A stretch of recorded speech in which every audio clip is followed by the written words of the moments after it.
हरे कृष्णा। श्री शिवाय नमस्तुभ्यम। भगवान श्री कृष्ण स्वयं युधिष्ठिर से कहते हैं कि ज्येष्ठ महीने के शुक्ल पक्ष की दशमी से लेकर ज्येष्ठ महीने की पूर्णिमा तक इन अंतिम दिनों में जो भी व्यक्ति इन श्रेष्ठ कथाओं का श्रवण करता है वह व्यक्ति सभी दुख दारिद्रता से छूटकर इच्छित और श्रेष्ठ फलों की प्राप्ति करता है। इसलिए हे श्रेष्ठ धर्मराज, इन कथाओं को सुनो। ऐसे में प्रिय श्रोताजनों, अब ज्येष्ठ महीने के अंतिम दिन जैसे कि आज दशमी, एकादशी, द्वादशी, त्रयोदशी, चतुर्दशी और श्रेष्ठ पूर्णिमा तक इन कथाओं का आप रसास्वादन करें, आनंद आएगा। पहली कथा अनुसार श्रेष्ठ बहुत समय पहले की बात है। एक विशाल और समृद्ध राज्य में धर्मपाल नाम का एक राजा राज्य करता था। उसकी प्रजा सुखी थी। राज्य में धन धान्य की कोई कमी नहीं थी। राजा धार्मिक स्वभाव का था।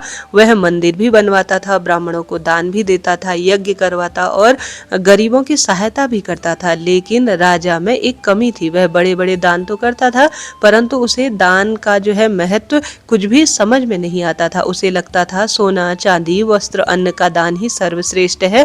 एक साधारण जल के घड़े में पानी भरकर किसी को पिलाने से भला क्या पुण्य मिलेगा। समय बीतता गया। एक वर्ष ज्येष्ठ का सर्वश्रेष्ठ महीना आया। सूर्य देव की तपती किरणों से धरती जलने लगी, नदियों का जल कम होने लगा, तालाब सूखने लगे, पशु पक्षी और मनुष्य सभी गर्मी से व्याकुल थे। उसी समय एक महान तपस्वी ऋषि राजा के दरबार में आए। राजा ने उनका आदर सत्कार किया और कहा, हे भगवान, मुझे कोई ऐसा पुण्य कर्म बताए जिससे करने से मनुष्य श्री नारायण की विशेष कृपा प्राप्त करे। ऋषि मुस्कुराए और बोले, हे राजन, ज्येष्ठ माह के सर्वश्रेष्ठ तिथियों में प्यासे को जल पिलाना, कुएं और प्याऊ बनाना तथा एकादशी के दिन जलदान करना अत्यंत महान पुण्य कार्य है। इसलिए राजा को यह बात साधारण सी लगी और मुस्कुराते हुए इन्होंने उस बात को हंसी में टाल दिया। उसने सोचा, मैं तो सोने और धन का दान करता हूँ, पानी जैसी तुच्छ और साधारण वस्तु का दान महान आखिर कैसे हो सकता है। ऋषि राजा के मन की बात को समझ गए। उन्होंने कहा, राजन, जब प्राण संकट में हो ना तब सोना नहीं, पानी जो है हमारे जीवन को बचाता है, जल ही जीवन है। फिर भी राजा ने उनकी बात को कोई गंभीरता से नहीं लिया। कुछ वर्षों बाद राजा की आयु पूर्ण हो गई और उन्हें मृत्यु प्राप्त हुई। तब यमदूत उसे यमलोक की ओर ले जाने लगे। रास्ता बहुत कठिन था। चारों ओर तपती हुई भूमि थी, कहीं भी छाया नहीं थी, गर्म हवाएं चल रही थी।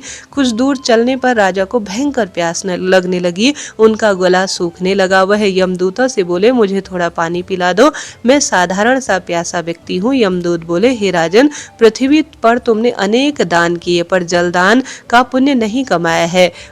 यहाँ वही फल मिलता है जो मनुष्य अपने कर्मों से अर्जित करता है। राजा की प्यास बढ़ती लगी। वह तड़पने लगा।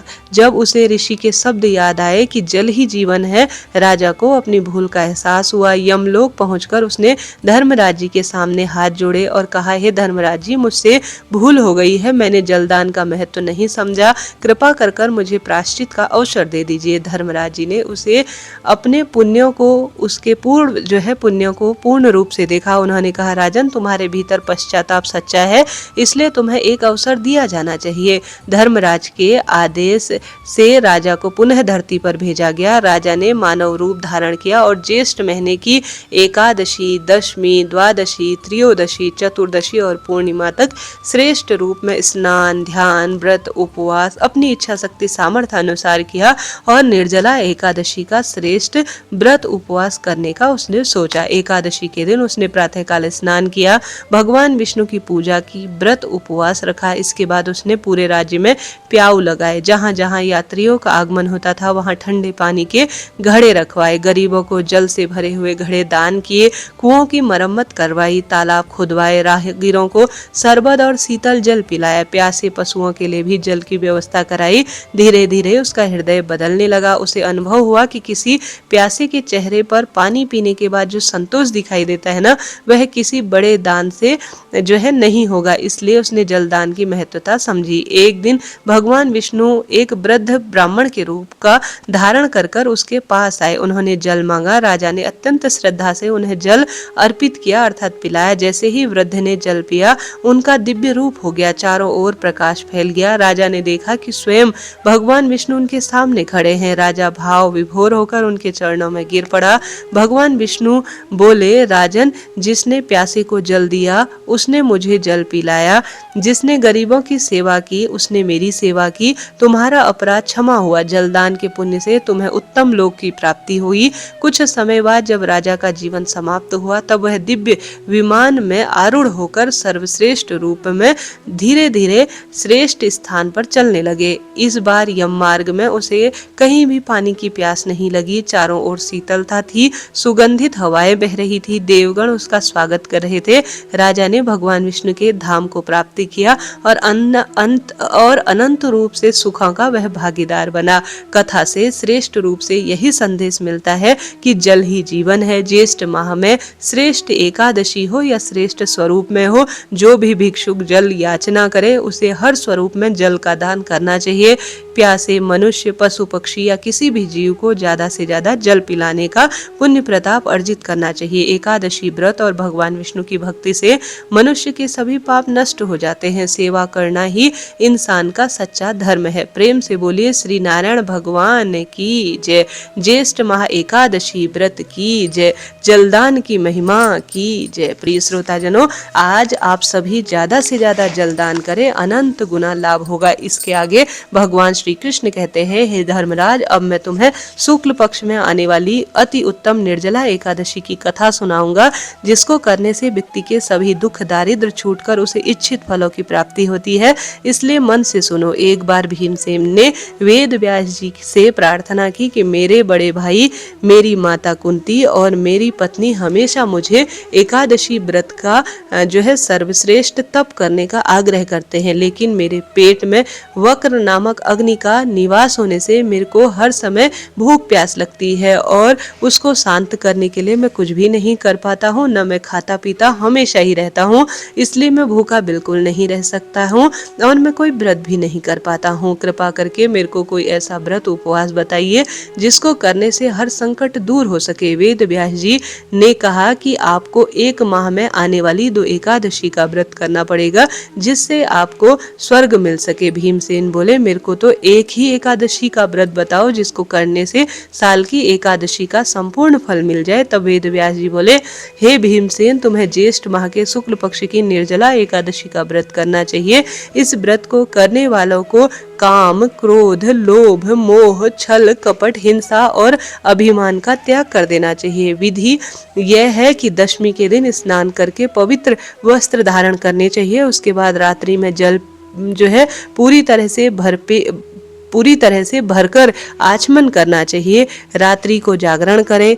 द्वादशी को कीर्तन और सत्संग करना चाहिए। प्रातःकाल शक्ति अनुसार ब्राह्मण को भोज, वस्त्र और धन दान करना चाहिए और फिर अन्न और जल ग्रहण करना चाहिए। इस प्रकार विधि पूर्वक निर्जला एकादशी का व्रत करने से तुम सब संकटों से छूटकर वीरों में श्रेष्ठ कहलाओगे। भीमसेन ने वेद व्यास जी के कथन अनुसार निर्जला एकादशी का व्रत किया और ब्राह्मणों को भोजन कराकर इच्छानुसार दान किया, जिसके प्रभाव से वह सब संकटों से छूटकर वीरों में श्रेष्ठ वीर कहलाए और सब सुखों को वह प्राप्त हुए। प्रेम से बोलिए एकादशी माता की जय। श्री नारायण भगवान की जय। आगे भगवान श्री कृष्ण और वेद व्यास जी कहते हैं, किसी गांव में एक ब्राह्मण ब्राह्मणी रहा करते थे। ब्राह्मण ब्राह्मणी बहुत ही धार्मिक स्वभाव के थे।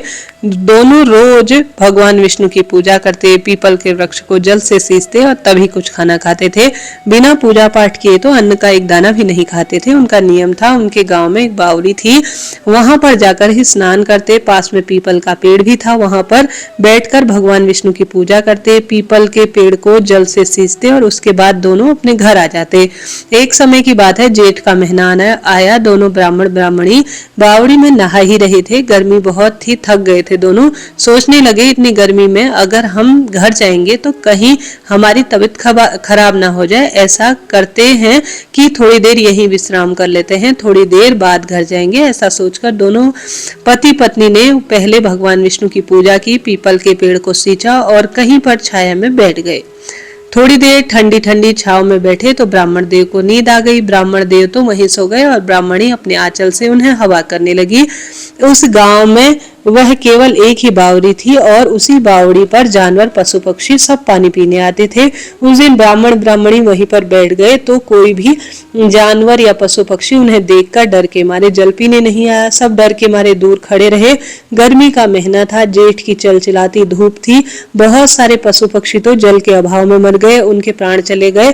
भूख प्यासे रहने के कारण उन जानवरों के कहीं ना कहीं दुख जो है बहुत ज्यादा हो गया था और अनजाने में उन दोनों को भारी दोष लग गया था। ब्राह्मण ब्राह्मणी को तो इस बारे में कुछ भी पता नहीं था। थोड़ी देर में जब ब्राह्मण आराम कर चुके थे तो अपने घर की ओर आए। इस तरह जीवन उनका कटता रहता था। जब समय आया तो ब्राह्मण ब्राह्मणी की मृत्यु हो गई। मृत्यु के बाद उन दोष के साथ, अर्थात जो अनजाने में उनके दोष थे, उस कारण ब्राह्मण और ब्राह्मणी को चातक और चातकी की योनि मिली। ब्राह्मण चातक बना और ब्राह्मणी चातकी बनी। चातक चातकी बनकर दोनों अपने ही घर के सामने एक पेड़ में रहने लगे। उन दोनों को अपने पिछले जन्म की सारी बातें याद थी और दोनों आपस में बात करते थे। एक दिन ब्राह्मण बहुत दुखी थे और ब्राह्मणी से बोले, ब्राह्मणी, न जाने हमने कौन से पिछले जन्म के कर्म किए हैं जो इतना सारा पाप हमें मिला है। क्या पता हमारे क्या कारण नहीं होंगे जिस कारण से हमें चातक और चातनी की योनि मिली है। अब तो पूजा पाठ भी हम बहुत पहले भी करते थे, अब भी ध्यान करते ही हैं। हमने कभी किसी का दिल नहीं धोखाया, फिर भी न जाने कौन सा अनजान अपराध हो गया है। बस इन्हीं बातों को याद कर कर दोनों वहां पर रोते रहते थे और शोर मचाते थे। घर में उनका बेटा बहू रहते थे। उनकी बहू इस तरह उनका शोर मचाना बिल्कुल भी उन्हें अच्छा नहीं लगता था। एक दिन वह अपने पति से बोली, देखो तो जरा इन दोनों चातक चातकियों को, न जाने कहां से आकर यहाँ बैठ गए और बहुत जोर शोर मचाते हैं। मुझे तो सोने भी नहीं देते, तुम इन्हें भगा क्यों नहीं देते हो। उनके बेटे ने उन्हें भगाने का प्रयास किया। वह उन्हें भगाता लेकिन थोड़ी देर में फिर वहां पर आ जाते। अब उन्हें थोड़ी ही पता था कि ये माता पिता हैं, रोज भगा दिया करते थे। एक दिन उनके बेटे को गुस्सा आया। उसने कहा, तुम ऐसे नहीं जाओगे। उसने क्या किया कि भगाने का प्रयत्न किया और पेड़ पर आग लगा दी। पेड़ में आग लगने से चातक और चातकी दोनों के पंख जल गए। दोनों जमीन पर पड़ गए और हाय हाय करके रोने लगे। थोड़ी देर बाद मनुष्य की बोली में दोनों को बात करते हुए देखा तो उनके बेटे ने उनकी आवाज पहचान ली और कहने लगे, आप दोनों कौन हैं और यहाँ ये इस तरह से क्यों रहते हैं और कैसे मनुष्य की बोली में बात करते हैं। तब ब्राह्मण बोला कि हम तुम्हारे माता पिता हैं और हमें मुक्ति चाहिए। हमें चातक चातनी की योनि मिली है, इसलिए हम अपने घर के बाहर इस पेड़ पर रहते हैं। तो बेटे ने पूछा कि आपको मुक्ति कैसे होगी और क्यों नहीं मिली। तब ब्राह्मण ब्राह्मणी बोले, हमें नहीं पता, हमने तो अपनी जान बचाने का कोई भी बुरा, जान रहते रहते कोई भी बुरा कर्म नहीं करा, तो हमें नहीं पता कि हमें किस अनजाने दोष का यह कर्म फल भुगतना पड़ रहा है। उनका बेटा मुनियों के आश्रम गया, वहां उसने प्रार्थना की, मेरे माता पिता की मुक्ति नहीं हुई है और वह दुख पा रहे हैं। उन्होंने तो अपने जीवन में बहुत से धर्म कर्म किए हैं, फिर उन्हें मुक्ति आखिर क्यों नहीं मिल रही है। मुझे तो कारण समझ में नहीं आता। ऋषि मुनियों ने ध्यान लगाकर देखा तो उनसे कहने लगे कि तुम्हारे माता पिता को मोक्ष की प्राप्ति नहीं हुई क्योंकि उन्हें एक अनजाना दोष लगा है। एक समय जेठ के महीने में बावड़ी में स्नान करने के लिए वह सो गए थे और इस कारण पशु पक्षी बावड़ी में जल पीने नहीं आ सकती। इसकी वजह से कुछ पशु पक्षियों की मृत्यु हो गई। बस उन्हीं मृत्यु का अनजाना दोष तुम्हारे माता पिता के माथे में लग गया। अगर तुम चाहते हो कि तुम्हारे माता पिता उस दोष से मुक्त हो तो उन्हें मुक्ति के लिए तुम जेठ महीने में जल का ज्यादा से ज्यादा दान करो।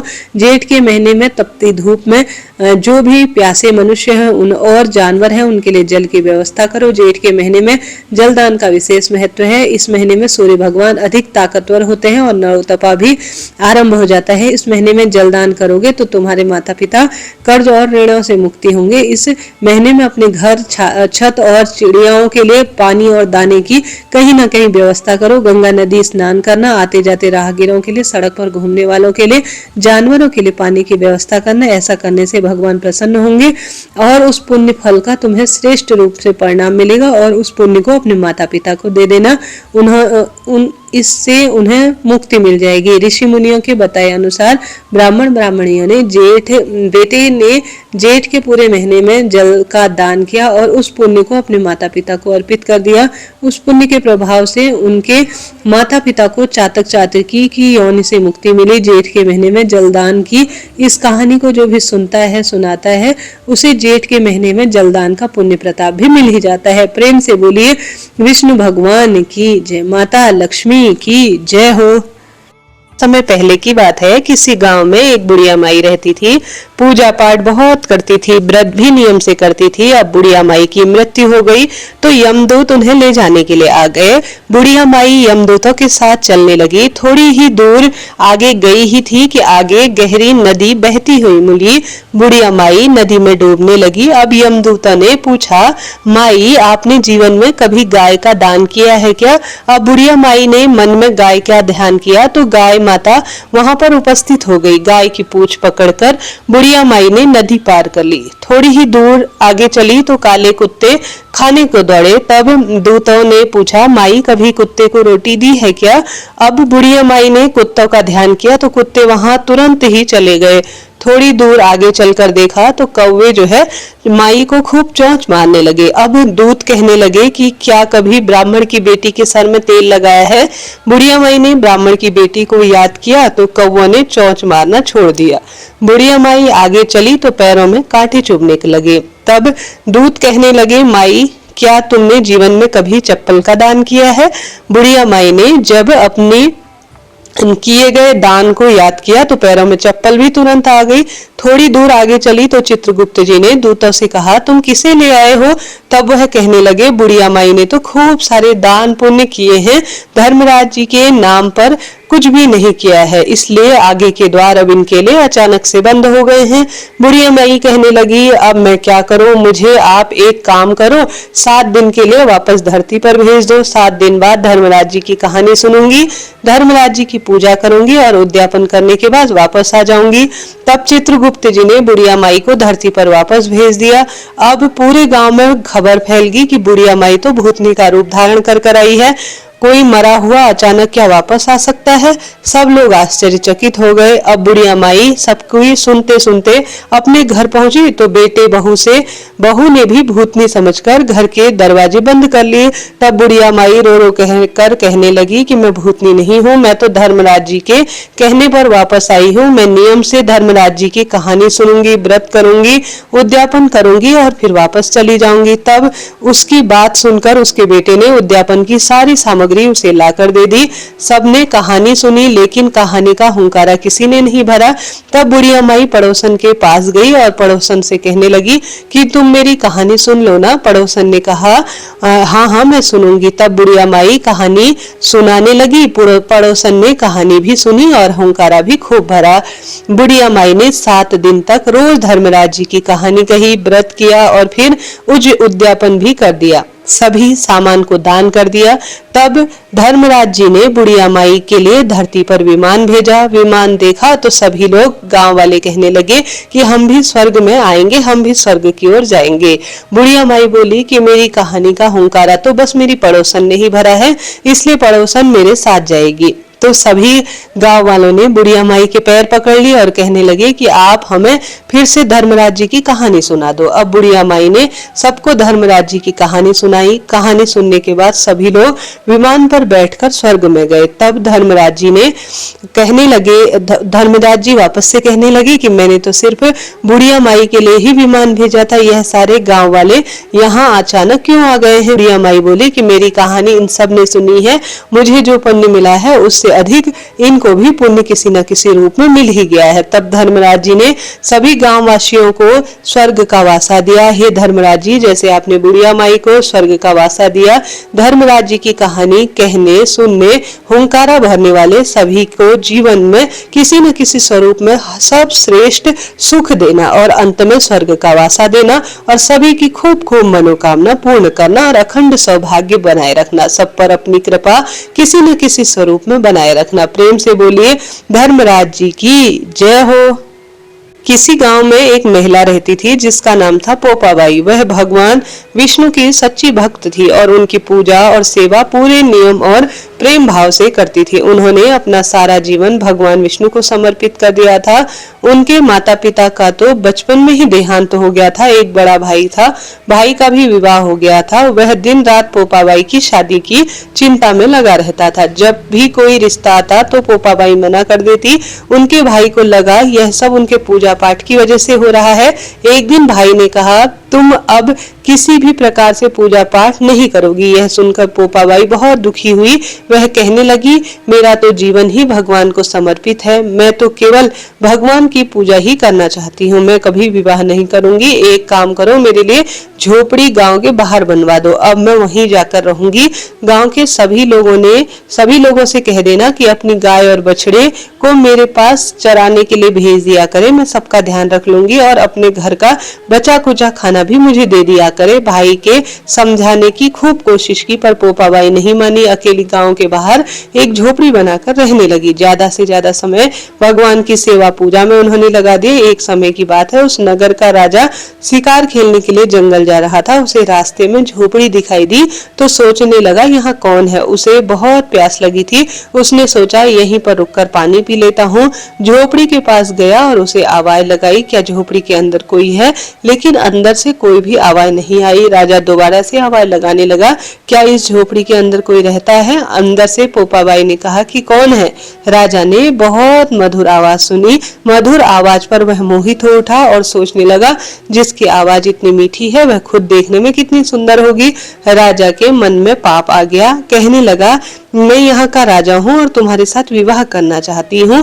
और पोपाबाई कहने लगी, जहाँ से आए हो वहीं लौट जाओ, मैं पराये पुरुष का मुख नहीं देखती हूँ, शादी तो दूर की बात है। यह सुनकर तो राजा और भी खुश हो गया। उसने पोपाबाई को जबरदस्ती अपने महल में ले जाने की कोशिश की। रास्ते में पोपाबाई ने राजा को श्राप दे दिया कि तुम्हारा सारा राजपाट पूर्ण रूप से नष्ट हो जाए। महल में सब रानियों को सारी बात का पता चला तो उन्होंने राजा से अनुरोध किया कि इस महिला को वापस छोड़ दो, वह हमारे राज्य का नाश कर देगी। रानियों की बात सुनकर राजा पोपाबाई को वापस छोड़ने जा रहा था। रास्ते में पाप की नदी आई जिसमें राजा डूब गया। पोपाबाई बहुत दुखी थी क्योंकि उन्होंने एक पराये पुरुष के हाथ स्पर्श किया था और उन्हें उनका जो सतीत्व था वह भी नष्ट होने की अब कगार पर था। पोपाबाई ने वहीं पर अपनी इच्छा शक्ति सामर्थ्य अनुसार अपने प्राणों का त्याग कर दिया। जब पोपाबाई धर्मराज जी के पास पहुंची तो पोपाबाई को बहुत आदर और सम्मान मिला और बोले कि आपको बैकुंठ तो नहीं मिल सकता क्योंकि आपके विधान के अनुसार यह नहीं है, परंतु अपनी इच्छा अनुसार आप प्राणों को त्याग कर सकती हैं। पर भगवान विष्णु की आज्ञा से आपको स्वर्ग का राज दिया जाएगा। कुछ समय बाद एक सेठ सेठानी की मृत्यु हुई और वह स्वर्ग सिधार गए। प्रवेश करने लगे तो स्वर्ग का द्वार बंद हो गया। उन्होंने धर्मराज जी से द्वार खोलने का अनुरोध किया। तब धर्मराज जी कहने लगे कि हम आपके लिए स्वर्ग का द्वार नहीं खोल सकते क्योंकि स्वर्ग पर तो पोपाबाई का राज है। तब सेठ सेठानी कहने लगी कि हम तो पोपाबाई को नहीं जानते कि पोपाबाई कौन है। तब धर्मराज जी ने कहा, 7 दिन के लिए मृत्युलोक में जाओ, 8 पोखर में राई भरकर 5 कपड़ा ऊपर से रखकर पोपाबाई की कहानी सुनो और उद्यापन करो और कहो, राज है पोपाबाई का, लेखा लेखी राई राई का। इस तरह कहकर कहानी सुनकर जब तुम आओगे तब तुम्हें स्वर्ग के द्वार खुले मिलेंगे। सेठ सेठानी 7 दिन के बाद मृत्यु लोक में आए। 7 दिन तक उन्होंने पोपाबाई की कहानी सुनी और फिर उद्यापन किया। जब स्वर्ग गए तो स्वर्ग के द्वार स्वतः ही खुले हुए मिले। प्रेम से बोले, पोपाबाई की जय हो। समय की बात है, एक भाई बहन रहते थे। बहन का नियम था वह अपने भाई का चेहरा देखकर ही खाना खाती थी। हर रोज वह सुबह उठती थी, जल्दी जल्दी सारा काम करके अपने भाई का मुख देखने के लिए घर चली जाती थी। एक दिन रास्ते में एक पीपल पेड़ के नीचे सिद्धि विनायक गणेश जी की मूर्ति रखी हुई थी। उसने भगवान के सामने हाथ जोड़कर कहा, मेरे जैसा अमर सुहाग और मेरे जैसा अमर पीहर सबको दे दीजिएगा। यह कहकर वह आगे बढ़ जाती है। जंगल के झाड़ियों के कांटे उसके पैर में चुभ जाया करते थे। एक दिन भाई के घर पहुंची, भाई का मुख देखकर बैठ गई तो भाभी ने पूछा, पैरों में क्या हो गया? यह सुनकर उसके भाभी ने उसको जवाब दिया कि रास्ते में जंगल की झाड़ियों के गिरे हुए कांटे पैर में चुभ जाया करते हैं। जब वह वापस अपने घर जाए तब भाभी ने अपने पति से कहा कि रास्ता साफ करवा दो, आपकी बहन के पांव में बहुत सारे कांटे चुभ जाते हैं। भाई ने तब कुल्हाड़ी लेकर सारी झाड़ियों को काटकर रास्ता साफ कर दिया, जिससे कि सिद्धि विनायक गणेश जी उस स्थान से हट गए। यह देख देखकर भगवान खूब गुस्सा हो गए और उन्होंने भाई के प्राण हर लिए। लोग अंतिम संस्कार के लिए जब भाई को ले जा रहे थे तब उसकी भाभी रोते हुए लोगों से कहती है कि थोड़ी देर रुक जाओ, उसकी बहन आने वाली है, वह अपने भाई का मुख देखे बिना नहीं रह सकती, उसका यह नियम है। तब लोगों ने कहा आज तो देख लेगी पर कल से क्या करेगी। रोज दिन की तरह बहन अपने भाई का मुख देखने के लिए जंगल में निकली। तब जंगल में उसने देखा कि सारा रास्ता साफ किया हुआ है। जब वह आगे बढ़ी तो उसने देखा सिद्धि विनायक गणेश जी भी अपने स्थान से हट गए हैं। तब उसने जाने से पहले सिद्धि विनायक गणेश जी को एक अच्छे स्थान पर रखकर उनको प्रणाम कर कर स्थान दिया और हाथ जोड़कर बोली कि भगवान जी मेरे जैसा अमर सुहाग और मेरे जैसा अमर पिहड़ सबको देना, और फिर बोलकर आगे निकल गई। तब भगवान सोचने लगे अगर इसकी नहीं सुनेगी तो हमें आखिर कौन मानेगा, कौन पूजेगा। तब सिद्धि विनायक गणेश जी ने उसे आवाज दी, बेटी इस खेजड़ी की 7 पत्तियां ले जा और उसे कच्चे दूध में घोलकर भाई के ऊपर छींटा मार देना, वह उठकर बैठ जाएगा। यह सुनकर जब बहन पीछे मुड़कर देखती है तो पीछे कोई भी नहीं था। फिर वह सोचने लगी ठीक है जैसा सुना है वैसा कर देती हूँ। फिर वह 7 खेजड़ी की पत्तियों को लेकर अपने भाई के घर पहुंची। उसने देखा वहां कई लोग बैठे हुए हैं, भैया भाभी रो रही है और भाई की लाश रखी हुई है। तब उसने उन पत्तियों को बताए हुए नियम के तहत भाई के ऊपर इस्तेमाल किया। तब भाई उठकर बैठ गया। भाई बोला बहन से कि आज तो खूब गहरी नींद आई है। तब बहन बोली ऐसी नींद तो किसी दुश्मन को भी ना आए, और उसने सारी बात अपने भाई को बता दी। हे गणेश जी महाराज, जैसे तुमने उस बहन के भाई की रक्षा की, सभी को अमर सुहाग देना, अमर पीहर देना और सदा सर्वदा पुत्र विवाह, नौकरी, रोग, कर्ज इत्यादि की परेशानी को दूर करना। और हे सिद्धि विनायक गणेश जी, जो इस कथा को सुने उसके जीवन में खूब सारी खुशियां भरना। बोलिए सिद्धि विनायक गणेश जी की जय। जय श्री राम, जय सीता मैया की। यह कहानी सीता माता कहती थी। श्री रामचंद्र जी प्रेम से सुना करते थे। एक दिन सीताराम भगवान को किसी काम से बाहर जाना पड़ा। बाहर जाते तो सीता माता कहने लगती कि भगवान मेरा तो 12 वर्ष का नित्यनेम है, नित्य नियम, अर्थात कि आप बाहर जाएंगे तो मैं अपनी कहानी किसे सुनाया करूंगी। श्री रामचंद्र जी ने कहा तुम कुएं के पास में जाकर बैठ जाना और वहां औरतें पानी भरने आया करेंगी, उन्हें अपनी कहानी सुना दिया करना। सीता माता कुएं के पाल पर जाकर बैठ गई। एक स्त्री आई, उसने रेशम की जड़ी साड़ी पहनी थी, सोने का घड़ा लिया था। सीता माता उसे देखकर कहती है बहन मेरे 12 वर्ष का नित्यनेम सुन लो। पर वह स्त्री बोली कि मैं तुम्हारा नित्यनेम सुनूंगी तो मुझे घर जाने में देर हो जाएगी और मेरी सास मुझसे खूब लड़ेगी। उसने कहानी नहीं सुनी और चली गई। उसकी रेशम जरी साड़ी फट गई, सोने का घड़ा मिट्टी में बदल गया। सास ने देखा तो पूछा किसका दोष अपने सर लेकर आई है। बहू ने कहा कुएं के पाल के पास एक औरत बैठती है, उसने कहानी सुनने को कहा पर मैंने अनसुना कर दिया और मैं ऐसे ही वापस लौट आई और मुझे उसका ऐसा फल मिला। बहू की बात सुनकर अगले दिन वही साड़ी और घड़ा लेकर सास कुएं के पाल के पास गई।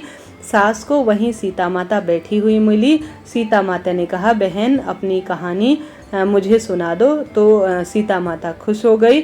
सास बोली कि तुम्हारी कहानी तो एक बार मैं कई बार सुन लूंगी, तो मैं जो है तुम्हें सुनाती हूँ। ऐसा सीता माता बड़ी प्रसन्नता पूर्वक हंसते हुए बोली।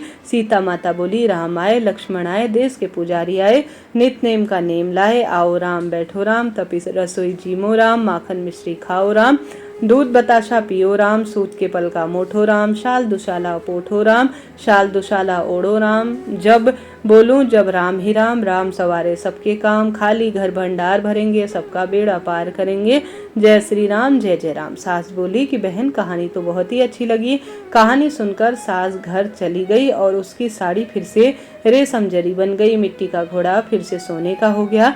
बहू कहने लगी सासू माँ आपने यह सब कैसे किया। सास ने कहा तू बहू दोष लेकर आई थी, मैं दोष उतार कर आ रही हूँ। बहू ने फिर पूछा कि कुएं पर वह स्त्री कौन थी। सास बोली वो तो सीता माता थी, वह पुराने को नया कर देती है, खाली घर के भंडार भर देती है, वह लक्ष्मी जी का घर में वास करा देती है, आदमी की जो भी इच्छा हो उसे पूरा कर देती है। बहू बोली ऐसी कहानी मुझे भी सुना दो।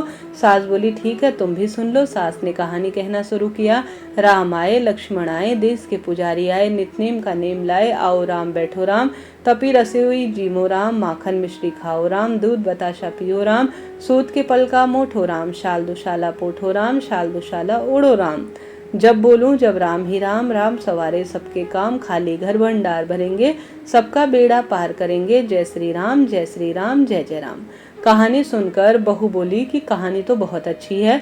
सास ने कहा कि ठीक है, हर रोज हम कहानी सुना करेंगे। अब सास बहू रोज सुबह उठती, नहाती धोती, पूजा करने के बाद नित्य नियम से सीता माता की कहानी सुनती। एक दिन उनके यहाँ एक पड़ोस की औरत आई और बोली, बहन जरा सी आँच देना। तो वह बोली, आँच तो अभी हमने जलाई ही नहीं है। पड़ोसन ने कहा, अरे कैसी बात हो गई, सुबह 4 बजे उठकर क्या कर रही थी तुम लोग? उन्होंने कहा, सुबह उठकर हम पूजा करते हैं, फिर सीता माता के नित्य की कहानी कहते हैं। पड़ोसन ने उनकी बात सुनकर फिर सीता माता की कहानी कहने से तुम्हारे को क्या मिला, ऐसा बोला। वह बोली, इसकी कहानी सुनने से घर में भंडार भर जाते हैं, सारे काम सिद्ध हो जाते हैं, मन की इच्छा पूरी हो जाती है। पड़ोसन कहती है, बहन ऐसी कहानी तो मुझे भी सुना दो। वह बोली, ठीक है, तुम भी यह कहानी सुन लो। राम आए, लक्ष्मण आए, देश के पुजारी आए, नित नेम का नेम लाए, आओ राम बैठो राम। सारी कहानी सुनने के बाद पड़ोसन कहने लगी, बहन कहानी तो बहुत अच्छी लगी। अब वह पड़ोसन भी नित्य नियम से सीता माता की कहानी कहने लगी। कहानी कहने से सीता माता ने पड़ोसन के भी भंडार भर दिए। अब तो पूरे मोहल्ले में सीता माता के नित्य नेम की कथा चल पड़ी। हर किसी को ही मनोकामना तुरंत पूर्ण होने लगी। हे सीता माता, जैसे आपने उनके घर के भंडार भरे, वैसे ही हमारे घर के भंडार भरना, पुत्र पौत्र का वरदान देना और सौभाग्य सभी का बनाए रखना। कहानी सुनने वालों के और कहानी कहने वालों के भी जीवन में कोई भी परेशानी ना आए, बस यही प्रार्थना है। तुलसी माता की जय। एक कन्या थी, वह थोड़ी सी बड़ी हुई, उसको समझ में आने लगा तो वह नित्य नियम से तुलसी माता का पूजन करने लगी। उसके प्रतिदिन का नियम था कि वह तुलसी माता का पूजन करने के बाद ही भोजन करती थी। जब वह कन्या शादी के लायक हुई तब उसके माता पिता ने उसकी शादी करवा दी। कन्या को उसके माता पिता ने दहेज में एक तुलसी का गमला भी दिया। ससुराल में वह प्रतिदिन सवेरे उठते ही पूजा करती, फिर उसके बाद ही खाना खाने बैठती थी।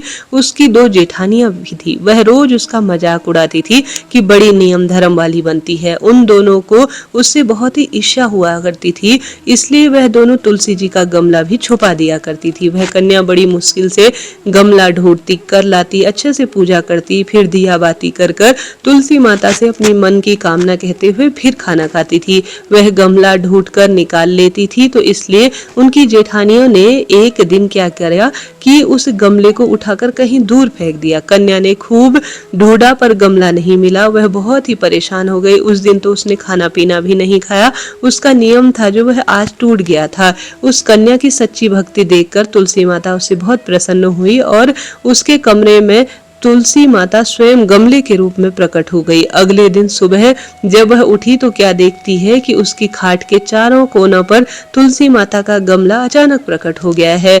वह देखती है तो बहुत ही प्रसन्नता होती है। जब वह अपने मन में सोचने लगती है कि यह तो मेरे पूजा पाठ का सत्कर्म ही है, अब तुलसी माता को कोई नहीं चुरा पाएगा, पूजन करने के लिए कहीं जाना भी नहीं पड़ेगा और कोई मेरी तुलसी माता को इधर उधर फेंकेगा भी नहीं।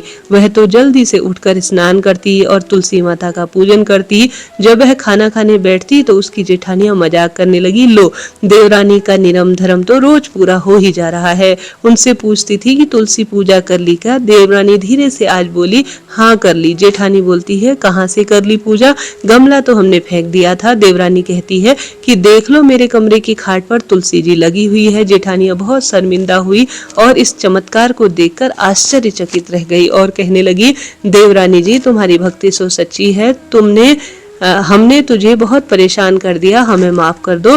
देवरानी जी दयालु प्रवृत्ति थी। उन्होंने बताया कि तुलसी माता की पूजा से जीवन में सब सुख मिल जाते हैं और सदा सर्वदा सौभाग्य की तुलसी माता रक्षा करती है। देवरानी ने उन्हें माफ करते हुए यह जो है सर्वश्रेष्ठ सीख दी। तभी से जेठानियां भी नित्य नियम से रोज तुलसी माता का पूजन करने लगी। इस तुलसी पूजन से उनका पुण्य प्रताप बढ़ने लगा और सदा सर्वदा परिवार में खूब खुशियां होने लगी। प्रेम से बोलिए तुलसी माता की जय। कथा अनुसार एक बुढ़िया माई थी। बुढ़िया माई नित्य नियम से तुलसी माता का पूजन, सेवा, अर्चना और नाम जाप करती और श्री नारायण की खूब भगत थी। तुलसी माता को जब भी सींचती तब कहती, हे तुलसी माता सत की दाता, मैं तेरा बिरवा सींचती हूँ, मुझे बहू दे, पीताम्बर की धोती दे, मीठा मीठा घास दे, बैकुंठ का वास दे, चटक की चाल दे, पटक की मौत दे, चंदन का कांठ दे, रानी सा साज दे, दाल भात का भोजन दे, ग्यारस की मौत दे और कृष्ण जी का कांधा दे। तब तुलसी माता यह सुनकर सूखने लगी तो भगवान ने पूछा, हे तुलसी तुम क्यों सूखे जा रही हो? तुलसी माता कहती है, एक बुढ़िया रोज आती है और सारी बात कहकर चली जाती है। इसकी सब बात तो मैं पूरी कर दूं, लेकिन कृष्ण जी का कांधा आखिर कहाँ से लाऊं? तो भगवान बोले, जब वह मरेगी तो मैं अपने आप कांधा देने आ जाऊंगा, तो बुढ़िया माई से कह देना। जब बुढ़िया माई मर गई सब लोग आ गए। जब बुढ़िया माई को ले जाने लगे तो वह किसी से नहीं उठी। तब भगवान एक 12 बरस का बालक का रूप धारण कर आए। बालक ने कहा, मैं कान में एक बात कहूँगा तो बुढ़िया माई जी उठेगी। बालक ने कान में कहा, बुढ़िया माई मन की निकाल ले, पीताम्बर की धोती ले ले, मीठा मीठा घास ले ले, बैकुंठ का वास ले ले, चटक की चाल ले ले, पटक की मौत ले ले, कृष्ण जी का कांधा ले ले। यह सुनकर बुढ़िया माई हल्की हो गई। भगवान ने कांधा दिया और बुढ़िया माई को मुक्ति मिल गई। हे तुलसी माता, जैसे बुढ़िया माई को तुमने मुक्ति दी वैसे ही सभी को मुक्ति देना और सबकी सब कामना तुरंत ही पूर्ण करना। प्रेम से बोलिए तुलसा मात की जय। प्रेम से बोलिए जय श्री राम, जय सीता मैया की। यह कहानी सीता माता कहती थी। श्री रामचंद्र जी प्रेम से सुना करते थे। एक दिन सीताराम भगवान को किसी काम से बाहर जाना पड़ा। बाहर जाते तो सीता माता कहने लगती कि भगवान, मेरा तो 12 वर्ष का नित्यनेम है, नित्य नियम, अर्थात कि आप बाहर जाएंगे तो मैं अपनी कहानी किसे सुनाया करूंगी। श्री रामचंद्र जी ने कहा, तुम कुएं के पास में जाकर बैठ जाना और वहां औरतें पानी भरने आया करेंगी, उन्हें अपनी कहानी सुना दिया करना। सीता माता कुएं के पाल पर जाकर बैठ गई। एक स्त्री आई, उसने रेशम की जड़ी साड़ी पहनी थी, सोने का घड़ा लिया था। सीता माता उसे देखकर कहती है, बहन मेरे 12 वर्ष का नित्यनेम सुन लो। पर वह स्त्री बोली कि मैं तुम्हारा नित्यनेम सुनूंगी तो मुझे घर जाने में देर हो जाएगी और मेरी सास मुझसे खूब लड़ेगी। उसने कहानी नहीं सुनी और चली गई। उसकी रेशम जरी साड़ी फट गई, सोने का घड़ा मिट्टी में बदल गया। सास ने देखा तो पूछा, किसका दोष अपने सर लेकर आई है? बहू ने कहा, कुएं के पाल के पास एक औरत बैठती है, उसने कहानी सुनने को कहा, पर मैंने अनसुना कर दिया और मैं ऐसे ही वापस लौट आई और मुझे उसका ऐसा फल मिला। बहू की बात सुनकर अगले दिन वही साड़ी और घड़ा लेकर सास कुएं के पाल के पास गई। सास को वहीं सीता माता बैठी हुई मिली। सीता माता ने कहा, बहन अपनी कहानी मुझे सुना दो। तो सीता माता खुश हो गई। सास बोली कि तुम्हारी कहानी तो एक बार मैं कई बार सुन लूंगी, तो मैं जो है तुम्हें सुनाती हूँ। ऐसा सीता माता बड़ी प्रसन्नता पूर्वक हंसते हुए बोली।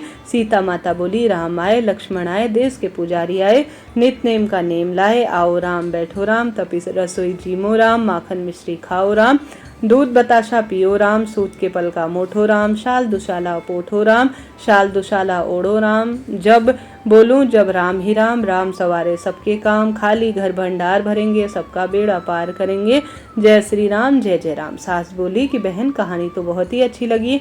कहानी सुनकर सास घर चली गई और उसकी साड़ी फिर से रेशम जरी बन गई, मिट्टी का घोड़ा फिर से सोने का हो गया। बहू कहने लगी, सासू माँ आपने यह सब कैसे किया? सास ने कहा, तू बहू दोष लेकर आई थी, मैं दोष उतार कर आ रही हूँ। बहू ने फिर पूछा कि कुएं पर वह स्त्री कौन थी? सास बोली, वो तो सीता माता थी, वह पुराने को नया कर देती है, खाली घर के भंडार भर देती है, वह लक्ष्मी जी का घर में वास करा देती है, आदमी की जो भी इच्छा हो उसे पूरा कर देती है। बहू बोली, ऐसी कहानी मुझे भी सुना दो। सास बोली, ठीक है तुम भी सुन लो। सास ने कहानी कहना शुरू किया। राम आए, लक्ष्मण आए, देश के पुजारी आए, नित्यनेम का नेम लाए, आओ राम बैठो राम, तपी रसोई जीमो राम, माखन मिश्री खाओ राम, दूध बताशा पियो राम, सूत के पल का मोठो राम, शाल दुशाला पोठो राम, शाल दुशाला ओढ़ो राम। जब बोलूं जब राम ही राम, राम सवारे सबके काम, खाली घर भंडार भरेंगे, सबका बेड़ा पार करेंगे, जय श्री राम, जय श्री राम, जय जय राम। कहानी सुनकर बहू बोली कि कहानी तो बहुत अच्छी है। सास ने कहा कि ठीक है, हर रोज हम कहानी सुना करेंगे। अब सास बहू रोज सुबह उठती, नहाती धोती, पूजा करने के बाद नित्य नियम से सीता माता की कहानी सुनती। एक दिन उनके यहाँ एक पड़ोस की औरत आई और बोली, बहन जरा सी आँच देना। तो वह बोली, आँच तो अभी हमने जलाई ही नहीं है। पड़ोसन ने कहा, अरे कैसी बात हो गई, सुबह 4 बजे उठकर क्या कर रही थी तुम लोग? उन्होंने कहा, सुबह उठकर हम पूजा करते हैं, फिर सीता माता के नित्य की कहानी कहते हैं। पड़ोसन ने उनकी बात सुनकर फिर सीता माता की कहानी कहने से तुम्हारे को क्या मिला, ऐसा बोला। वह बोली, इसकी कहानी सुनने से घर में भंडार भर जाते हैं, सारे काम सिद्ध हो जाते हैं, मन की इच्छा पूरी हो जाती है। पड़ोसन कहती है, बहन ऐसी कहानी तो मुझे भी सुना दो। वह बोली, ठीक है, तुम भी यह कहानी सुन लो। राम आए, लक्ष्मण आए, देश के पुजारी आए, नित नेम का नेम लाए, आओ राम बैठो राम। सारी कहानी सुनने के बाद पड़ोसन कहने लगी, बहन कहानी तो बहुत अच्छी लगी। अब वह पड़ोसन भी नित्य नियम से सीता माता की कहानी कहने लगी। कहानी कहने से सीता माता ने पड़ोसन के भी भंडार भर दिए। अब तो पूरे मोहल्ले में सीता माता के नित्य नेम की कथा चल पड़ी। हर किसी को ये मनोकामना तुरंत पूर्ण होने लगी। हे सीता माता, जैसे आपने उनके घर के भंडार भरे, वैसे ही हमारे घर के भंडार भरना, पुत्र पौत्र का वरदान देना और सौभाग्य सभी का बनाए रखना।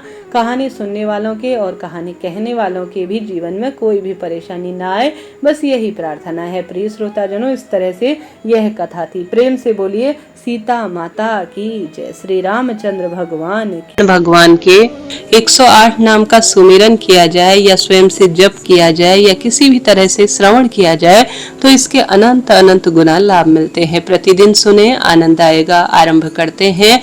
ओम श्री विष्णवे नमः। ओम श्री परमात्मने नमः। ओम श्री विराट पुरुषाय नमः। ओम श्री क्षेत्र क्षेत्राय नमः। ओम श्री केशवाय नमः। ओम श्री पुरुषोत्तमाय नमः। ओम श्री ईश्वराय नमः। ओम श्री ऋषिकेशाय नमः। ओम श्री पद्मनाभाय नमः। ओम श्री विश्वकर्मणे नमः। ओम श्री कृष्णाय नमः। ओम श्री प्रजापते नमः। ओम श्री हिरण्यगर्भाय नमः। ओम श्री सुरेश्वराय नमः। ओम श्री सर्वदर्शनाय नमः। ओम श्री सर्वेश्वराय नमः। ओम श्री अच्युताय नमः। ओम श्री वासुदेवाय नमः। ओम श्री पुंडरीकाक्षाय नमः। ओम श्री नरनारायणाय नमः। ओम श्री जनार्दनाय नमः। ओम श्री लोकाध्यक्षाय नमः। ओम श्री चतुर्भुजाय नमः। ओम श्री धर्म अध्यक्षाय नमः। ओम श्री उपेंद्राय नमः। ओम श्री माधवाय नमः। ओम श्री महाबलाय नमः। ओम श्री गोविंदाय नमः। ओम श्री प्रजापते नमः। ओम श्री विश्वतमने नमः। ओम श्री सहस्त्राध्यक्षाय नमः। ओम श्री नारायणाय नमः। ओम श्री सिद्ध संकल्पाय नमः। ओम श्री महेंद्राय नमः। ओम श्री वामनाय नमः। ओम श्री अंतर्जिते नमः। ओम श्री महीधराय नमः। ओम श्री गरुड़ध्वजाय नमः। ओम श्री लक्ष्मीपते नमः। ओम श्री दामोदराय नमः। ओम श्री कमलापते नमः। ओम श्री परमेश्वराय नमः। ओम श्री धनेश्वराय नमः। ओम श्री मुकुंदाय नमः। ओम श्री आनंदाय नमः। ओम श्री सत्यधर्माय नमः। ओम श्री उपेंद्राय नमः। ओम श्री चक्र गदाधराय नमः। ओम श्री भगवते नमः। ओम श्री शांतिदाय नमः। ओम श्री गोपते नमः। ओम श्री श्रीपते नमः। ओम श्री श्री हरिये नमः। रघुनाथाय नमः। ओम श्री कपिलेश्वराय नमः। ओम श्री वाराहाय नमः। ओम श्री नरसिंहाय नमः। ओम श्री रामाय नमः। ओम श्री हरिग्रीवाय नमः। ओम श्री शोकनाशाय नमः। ओम श्री विशुद्ध आत्मने नमः। ओम श्री केशवाय नमः।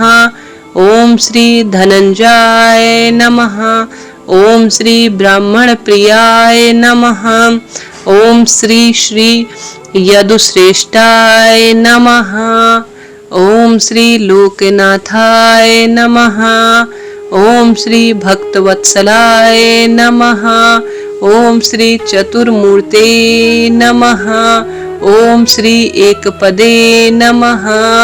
ओम श्री सुलोचनाय नमः।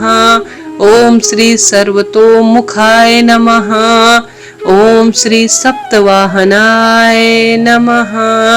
ओम श्री वंशवर्धाय नमः। ओम श्री योगिने नमः। ओम श्री धनुर्धराय नमः। ओम श्री प्रीतिवर्धनाय नमः। ओम श्री प्रीतिवर्धनाय नमः। ओम श्री अकुराय नमः। ओम श्री द्विषप्ननाशाय नमः। ओम श्री भूभवे नमः। ओम श्री प्राणदाय नमः। ओम श्री देवकी नंदनाय नमः। ओम श्री शंख भ्रते नमः। ओम श्री सुरेश्वराय नमः। ओम श्री कमल नयनाय नमः। ओम श्री जगत गुरुवे नमः। ओम श्री सनातन नमः। ओम श्री सचिदानंदाय नमः। ओम श्री द्वारिकानाथाय नमः। ओम श्री दानवेंद्राय विनाशकाय नमः। ओम श्री दयानिधि नमः। ओम श्री एकात्मने नमः। ओम श्री शत्रुजीते नमः। ओम श्री घनश्यामाय नमः। ओम श्री लोकाध्यक्षाय नमः। ओम श्री जरा मरण वर्जिताय नमः। ओम श्री सर्व यज्ञ फल प्रदाय नमः। ओम श्री विराट पुरुषाय नमः। ओम श्री यशोदानंदनाय नमः।